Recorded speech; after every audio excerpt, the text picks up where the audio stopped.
Selain itu, sistem IEC juga sangat berpengaruh terhadap performa jika diajak zigzag slalom seperti ini.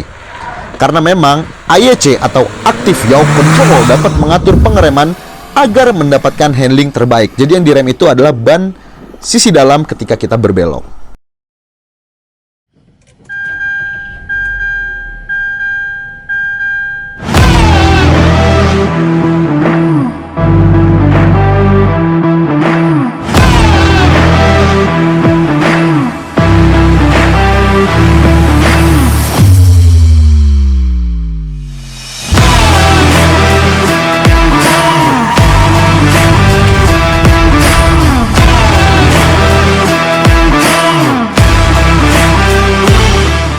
Welcome back to CVT Indonesia. Kali ini bersama gue Dimas Okta dan sekarang gue sudah bersama dengan Mitsubishi Xpander Cross yang sudah di facelift tentunya, bukan cuma dashlift seperti sebelumnya. Gimana sih mobil ini? Apa aja update-nya? Simak terus video ini sampai habis.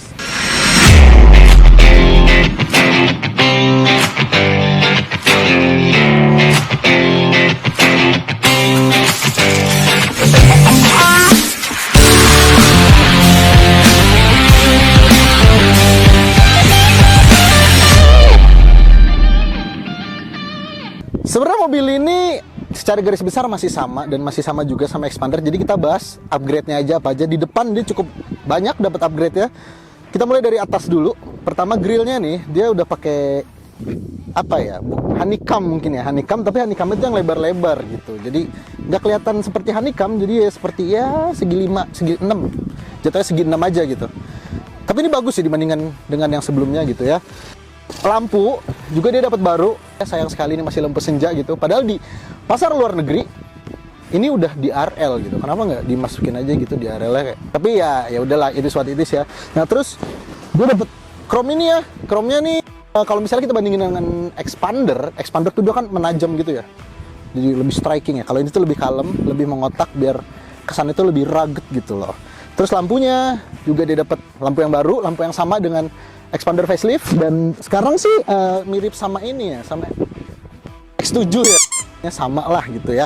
Terus kemudian di bawah dia dapat bumper baru ya, dengan fog lamp yang udah LED juga, jadi semuanya lampunya nih di sini sudah LED, dan di bagian depan ada kamera depan yang berarti mobil ini sudah dilengkapi dengan kamera 360. Hanya saja kamera 360 ini kalau kata Bang Tretan Muslim nih, why?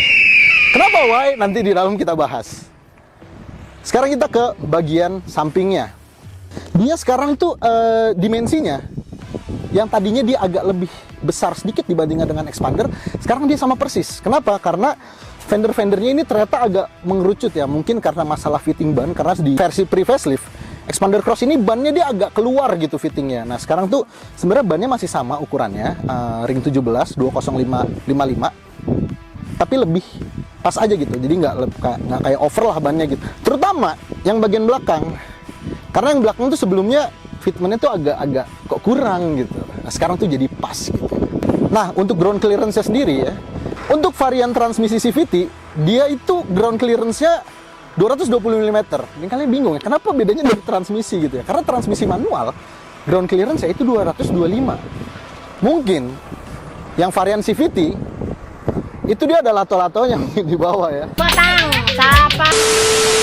Nah, terus ke samping tadi seperti gue bilang dia ada kamera 360, cuma dia bukan di spionnya nih, tapi di batang spionnya sini. Walaupun ya gitu. Agak wide, nanti kita bahas ya di dalam. Terus kemudian di samping nih, roof rack-nya dia sekarang jadi warna hitam ya. Jadi lebih sangar gitu. Dan kemudian di bagian belakangnya seperti kelihatan nih, di bagian belakangnya fitment-nya dia lebih bagus dibandingkan dengan versi pre-facelift. Walaupun memang dia masih agak mendelep ke dalam gitu ya, kelihatan jungkring. Kan desain belakangnya sekarang dia sama persis lampunya dengan punya Xpander, tapi dia dapat bumper baru ya. Walaupun secara pribadi kami agak kurang suka sih, agak lebay gitu bumpernya. Tapi kalau untuk orang-orang terutama konsumen di kelas ini biasanya tuh suka sama yang rame-rame. Walaupun misalnya nggak ada, biasanya tambah-tambahin sendiri tuh di tukang aksesoris. Jadi Mitsubishi udah ngerti keinginan konsumennya, ya udah langsung aja deh dijadiin OM gitu. Jadi kalau misalnya Anda mungkin kan ya, ini konsumennya rata-rata mungkin umur 30 ke atas ya kan. Bapak-bapak biasa suka nih yang seperti ini gitu. Jadi gimana ya, good job atau nggak Mitsubishi ya? Ya kalau buat bisnis sih good job. Oke, sekarang kita bahas bagian dalamnya. Sebenarnya bagian dalam ini tuh udah pernah dibahas sama Bang Kopas ya sebelumnya ya. Kalau kalian belum nonton videonya, klik di pop up banner di atas. Sama persis karena sebelumnya ada sleeve ya. Ini ya dia sudah pakai bahan leather. Perpaduan warna itu hitam dan biru sih, bagus sih sebenarnya. Urusan belakang sih ya pasti sama semua, kita nggak usah bahas lagi. Sekarang kita mulai dulu dari yang kelihatan mata ya. Panel instrumen dia udah diganti jadi sama persis dengan punyanya Pajero Sport. Dia pakai layar full TFT ya. Terus kemudian setirnya di sini juga dia sama persis dengan punya Pajero Sport, yang sebenarnya kalau kami lebih prefer yang versi expander ya, karena itu mirip dengan Evo 10 gitu loh. Kalau ini ya bokap-bokap banget gitu setirnya ya, tapi kita balik lagi, demografis konsumennya kebanyakan juga bokap-bokap ya kan, kayaknya bakalan lebih suka ini konsumennya gitu. Tombol-tombolnya di sini cruise control, di sini untuk pengaturan audio dan juga MID lengkap, dan ini pengaturannya tuh sudah tilt dan teleskopik. Walaupun teleskopiknya ya agak nggak ikhlas sih teleskopiknya ya. Kemudian di sini head unit juga dia dapat yang baru. Sekalian kita bahas kamera 360 tadi yang Y ya. Gini loh, head unit punyanya expander itu bagus karena dia Sony kan, sudah jelas. Yang ini resolusi nggak ada masalah, kelancaran nggak ada masalah, tapi gini, minimal kasih layar IPS lah. Ini layarnya tuh cuma TFT biasa, tahu ini nggak, zaman HP Nokia 6600. Kalau misalnya dilihat dari samping tuh dia jadi gelap. Nah ini layarnya kayak gini, TFT biasa.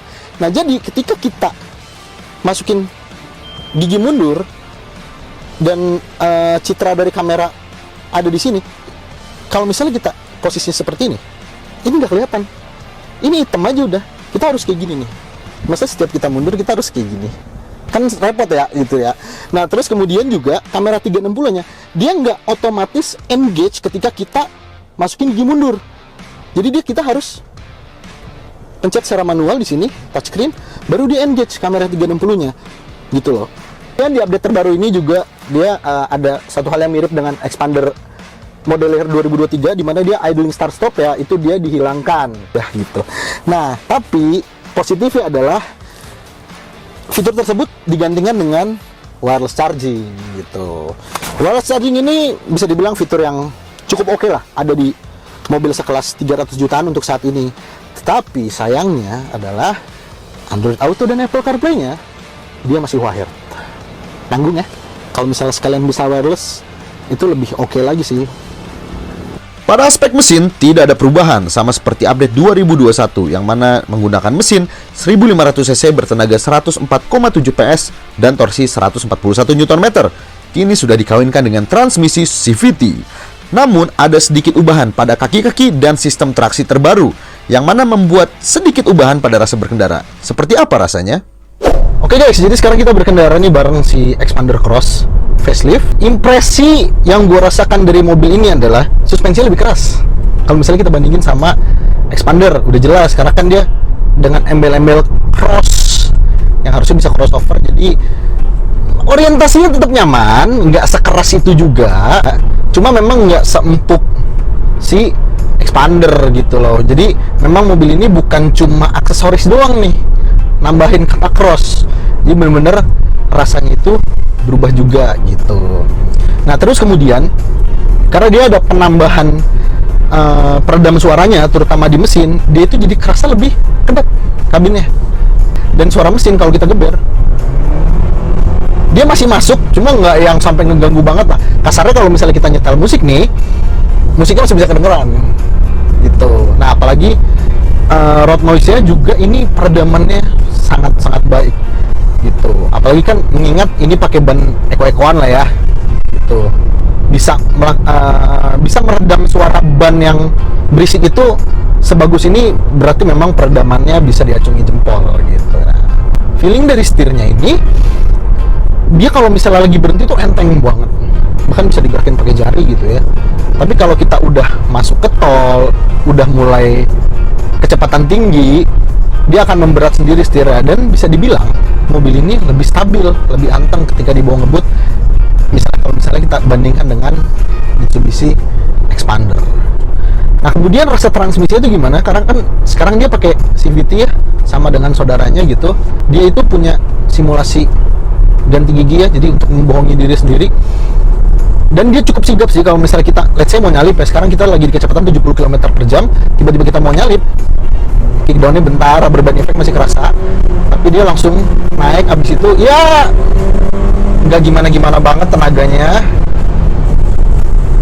cuma cukup lah kalau misalnya kita buat di dalam kota doang gitu kan, atau misalnya di tol mau kemana gitu, cukup banget kecepatannya, apa namanya, tarikannya tuh oke, ngisinya oke, nggak yang underpower, nggak yang ngeden, cukupan lah tenaganya gitu. Untuk konsumsi BBM, mobil ini ya untuk kelas 1500 cc zaman sekarang cukup oke lah, karena dalam kota itu dia bisa dapat sekitar 13,1 km per liter ya. Dan sementara untuk rute tol kita udah ngetes juga sekitar 50 km lah ya, itu konsumsi BBM-nya ada di angka 21,3 km per liter. Memang kalau misalnya kita bandingkan dengan expander dia lebih irit sedikit, konsumsi BBM yang sedikit lebih boros dibandingkan dengan expander, ini masih acceptable. Dan mobil ini cukup refine, enak loh mobil ini. Oke lah mobil ini kalau misalnya kita bawa berkendara, nyamannya masih dapet, limbungnya juga nggak terlalu lah gitu. Apalagi dengan adanya active yaw control gitu kan.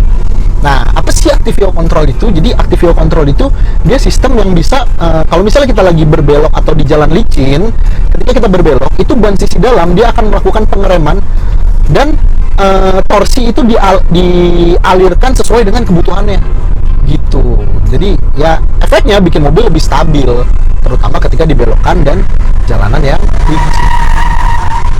Tapi kalau dari berkendaranya ya, kalau menurut kami sih yang agak kurang adalah posisi duduknya. Walaupun ini setirnya sudah tilt dan teleskopik, ini juga bisa diatur nih joknya untuk naik turunnya, maju mundur segala macam, tapi kami belum dapat posisi duduk yang pas gitu. Kalau kakinya pas, tangannya kejauhan. Kalau tangannya pas, kakinya kejauhan. Dan juga kalau menurut kami sih, ini posisi duduknya tuh yang paling rendah pun masih ketinggian ya. Ya walaupun memang rata-rata konsumen expander cross mungkin bapak-bapak yang memang sukanya commanding gitu kan, yang sukanya kelihatan kap mesin, terlihat lebih gagah. Kita lagi hujan juga kebetulan pas syuting nih, dan peredaman kabinnya untuk nahan hujan cukup oke. Dari atas nggak kedengeran sama sekali, cuma kedengeran dari kaca aja, dan itu pun minor, jadi nggak terlalu mengganggu ketika hujan. Jadi seenggaknya kalau hujan deras pun masih bisa nyetel musik lah gitu lah ya. Sayangnya mobil ini belum dilengkapi dengan active safety assist, yang dimana di kelasnya udah banyak yang pakai. Misalnya aja Honda BR-V yang udah pakai Honda Sensing, yang udah pakai adaptive cruise control. Di sini belum ada, di sini cuma cruise control aja. Dan gimana ya, kami sudah biasa naik yang menggunakan ADAS, begitu pakai hanya ada cruise control sih. Jadi mungkin kalau di sekitaran Jakarta kami ngerasa kayak jadi kurang aja gitu, agak kok kurang gitu loh. Karena ya cruise control kan dia cuma atur kecepatan. Kalau ngerem kita harus ngerem sendiri juga, dia nggak bisa ngatur, nggak ngejaga juga, setir harus kita pegang sendiri masih kontrolnya. Jadi sayang banget gitu. Padahal kalau dimasukin aja, padahal kan Mitsubishi sebenarnya udah punya kan, sebelumnya kan udah pernah ada di Eclipse Cross. Andaikan itu dipakai di sini, itu bakalan bisa jadi nilai tambah untuk si Expander Cross itu sendiri. Selain itu, sistem AYC juga sangat berpengaruh terhadap performa jika diajak zigzag slalom seperti ini. Karena memang AYC atau Active Yaw Control dapat mengatur pengereman agar mendapatkan handling terbaik. Jadi yang direm itu adalah ban sisi dalam ketika kita berbelok. Kalau kita ngomongin mesin, akselerasi itu jadi poin yang penting juga dalam sebuah mobil, walaupun ini mobil keluarga gitu. Nah makanya sekarang kita akan tes akselerasi 0 ke 100-nya kira-kira dapat berapa detik nih. Oke, sekarang kita masuk ke mode sport, traction control mati, AC mati. Oke, go! 40 60 80 100. Oke, kita dapat di angka itu 12,81 detik dengan kondisi AC mati, traction control off, Ini anyway kita ngetesnya di tracknya yang lagi basah ya, karena habis hujan. Mungkin kalau misalnya tracknya lebih kering bisa sama mungkin sama expander gitu. Well, jadi gimana kesimpulannya? Ya, expander cross ini cocok untuk kalian yang kalau misalnya suka dengan tampilan expander tapi pengen yang lebih rugged look, yang bisa dibawa agak bandel sedikit ke off-road dan juga kelihatan lebih sangar karena ya tadi, karena ini dibikin lebih SUV, apalagi dia punya ground clearance juga tertinggi di kelasnya. Walaupun kalau yang versi CVT sama ya dengan BRV ya 220 mm, tapi kalau misalnya pengen yang lebih tinggi lagi ambil yang versi manual. Kalau misalnya kalian sebelumnya udah punya expander cross, berpikir butuh nggak sih ganti, sebenarnya belum butuh sih, masih sama-sama aja intinya. Tapi kalau misalnya kalian memang lagi consider untuk beli expander atau expander cross, tapi yang pengen yang lebih premium, suspensi yang lebih keras sedikit, terus juga ada active yaw control yang bisa mengurangi kelimbungan sedikit, dan juga peredaman kabin yang lebih premium, walaupun premium udah diganti Pertalite gitu ya, bisa pilih expander cross ini. Namun, jika kalian masih tertarik dengan expander cross dengan tampang lama yang masih ada fitur idling start stop yang dapat meningkatkan efisiensi, kalian bisa mencari versi bekasnya di Instagram mybcaf.usecar, karena di sana mobil-mobilnya sudah pasti sudah diverifikasi BCA Finance yang partner dealernya sudah tersebar ke seluruh Indonesia, dan pastinya bisa menggunakan jasa leasing dari BCA Finance karena semua akan bekas pada waktunya. Oke, jadi begitu aja kesimpulannya dari expander cross facelift ini. Kalau misalnya kalian pengen ngecek berita-berita otomotif terbaru, langsung aja main ke website cvtindonesia.co.id dan kalian bisa mendapatkan penawaran terbaik untuk expander cross ini kalau kalian mau beli expander cross. Dan jangan lupa juga follow sosial media kami di Instagram @cvt.indonesia. Kalau gitu gue Dimas Okta pamit, sampai jumpa di video selanjutnya.